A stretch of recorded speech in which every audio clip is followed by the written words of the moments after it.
Hey everyone, welcome back to the DSA series. Last time we mastered arrays and every operation, every time complexity. So today we go one level deeper into something that fixes arrays' biggest weakness. Today is linked list. By the end of this video, you will know exactly what a node is, how all three types of linked list work, and you will be able to do traversal, insertion, deletion, and searching with confidence. So let's get into it. Before we learn linked list, let's quickly remember why we need them. Arrays are awesome, but they have two painful problems. First, fixed size. When you declare an array, you lock in the size. You need more space, it is so tough. Second one, shifting. If you insert or delete from the beginning or middle, you must shift every other element. That's big O of n. Linked lists were invented specifically to solve these problems. With a linked list, size is dynamic, it grows and shrinks as needed. And insertion or deletion at the head, just it is a big O of 1. So no shifting required. Okay, what is a linked list? It's a chain of nodes. Think of it like a treasure hunt. Each clue tells you where the next clue is. A node has exactly two parts. First, the data field. This holds the actual value you want to store. Second, the next pointer. This holds the memory address of the next node in the chain. The very last node's next pointer points to the null. That's how you know the list is over. There is no continuous block of memory like arrays. Each node can live anywhere in memory, the pointers connect them. There are three types of linked list you need to know. Type 1, singly linked list. Each node only knows the next node. You can only move forward like a one-way street. Type 2, doubly linked list. Each node has two pointers, one to next, one to the previous node. So you can move both forward and backward. Your browser's back and forward buttons. So that's a doubly linked list. Type 3, circular linked list. The last node, instead of pointing to null, points back to the first node. So it's a loop used in things like round robin scheduling. We will focus on singly linked list today. So it's the foundation. Operation 1, Traversal. This means visiting every node from start to end. You always start from the head, the first node, then you follow the next pointer and the next until current equals null. In code, create a variable called current. Set it equals to head. While current is not none, print current.data.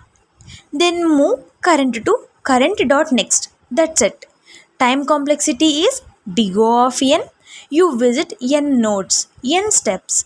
Space is big O of 1. You are just using one pointer variable, no extra memory. Operation 2, Insertion. And this is where linked list shine compared to arrays. Three cases. Case 1, insert at head. Create a new node. Set new nodes next equal to current head. Update head to point to new node. It's done. Big O of 1, no shifting. Case 2, insert at tail. You need to traverse all the way to the last node first. That's big O of n. Then set last nodes next equal to the new node. Case 3, insert at middle. Traverse to the node just before your target position. Set new nodes next equals to the nodes next. Then set that nodes next to new node big O of n to reach the position. But the actual insertion is big O of 1. Operation 3, Deletion. The trick with deletion is always about rerouting the next pointer of the previous node. So case 1, delete at head. Simply move head equals to head dot next. The old head has no references anymore. Garbage collected, that is big O of 1. Case 2, delete at tail. Traverse to the second to last node, set its next to null, that is big O of n.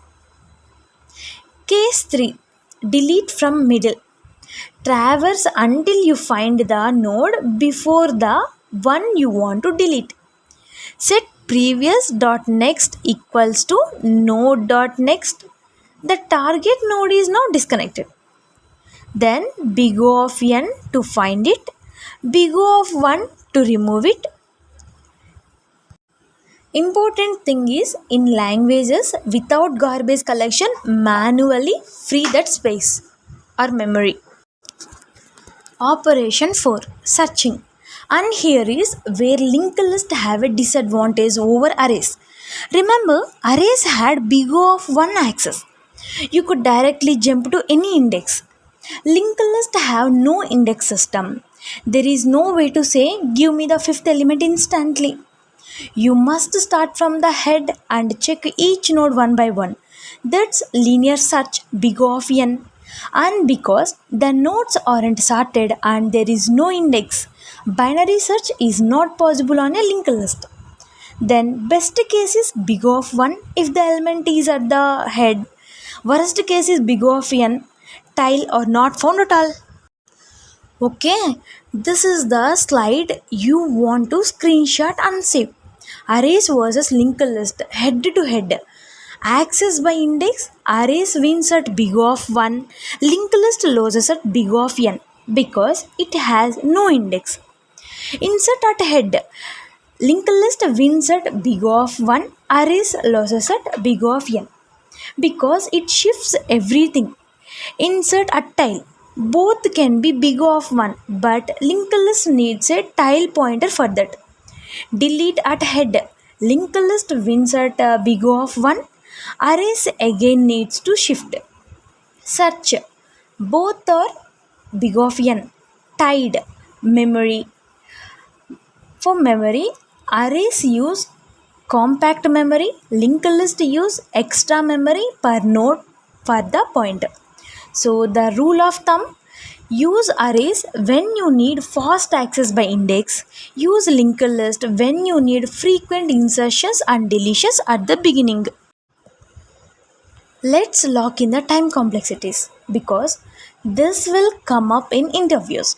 Traversal, big O of n. Next is insert at head, big O of 1. This is the superpower of linked list. Insert at tile, big O of n without a tile pointer, big O of 1 with 1. Then insert at middle, big O of n to find a position, then big O of 1 for the actual pointer change. Delete at head, that is big O of 1. Delete at tile or middle, big O of n because you need to find the previous node. Then search or access, best case is big O of 1, worst case is big O of n. No random access ever. Memorize this. An interviewer will ask you to compare this with arrays. Where are linked lists used in the real world? Let me blow your mind. Browser history, the back and forward buttons in your browser, that's a doubly linked list of pages you visit. Music player, the previous and the next song buttons, doubly linked list of tracks. Undo and redo. Every single action you do in a Visual Studio Code, Photoshop and in Word. So they store in a linked list so you can undo step by step. Print queue. So every document waiting to print is a node in a linked list. Operating system memory management. Free memory blocks are tracked as a linked list internally. Hash tables. When two keys hash to the same bucket, the collisions are handled using the linked list. They are literally everywhere. And that is linked list. Completely covered. You now understood nodes and the pointers. All three types and all four operations with their time complexities also. You also know exactly when to choose a linked list over an arrays. In the next video, we will build on this like stacks and queues. And here is the thing, stack and queues are literally just a linked list with some rules on top. So if you got this video, you are already half of the way there. In this video, if this video really helped you, hit like. It genuinely helps the algorithm push this to more people learning data structures and algorithm. And subscribe so that you don't miss stacks and queues. And drop a comment with your biggest takeaway or any doubts. See you in the next video.